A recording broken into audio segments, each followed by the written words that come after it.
Years ago this week, America was changed forever. Nearly 3,000 people died when planes were hijacked by terrorists and flown into the Twin Towers, the Pentagon, and into a Pennsylvania field. Yeah, the attack prompted a massive rescue effort the likes of the U.S. had never seen before or ever since then.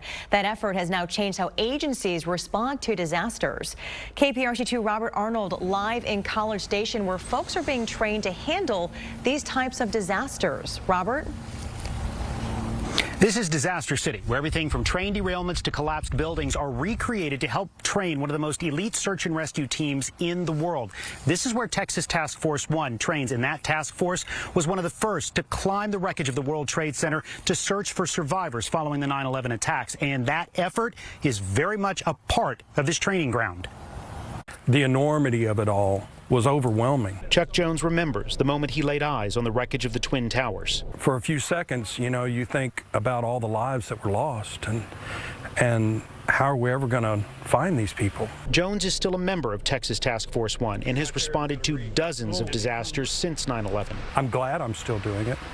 I'm glad I still have the ability to respond when people need help. The task force is based at Texas A&M University's Engineering Extension Service. We're able to emulate here what we saw somewhere else in an actual disaster area. Disaster City began with a replica of the World Trade Center collapse in a pancake house with a collapsed roof.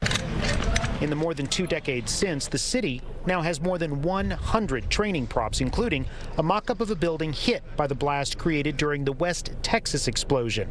Almost every type of calamity can be found here. Our people are able to train here on replicas of what we've seen in the past to try and better ourselves for the next deployment. And Jones is eager to share those experiences, which is why after retiring from 31 years in the fire service, he came to work in Disaster City. That's what I get out of it, is the ability to pass on those experiences and the knowledge to the next generation.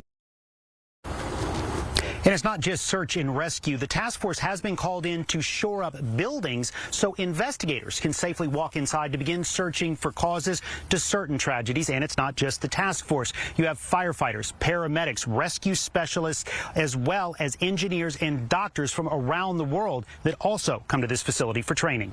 Reporting live from College Station, Robert Arnold, KPRC 2 News.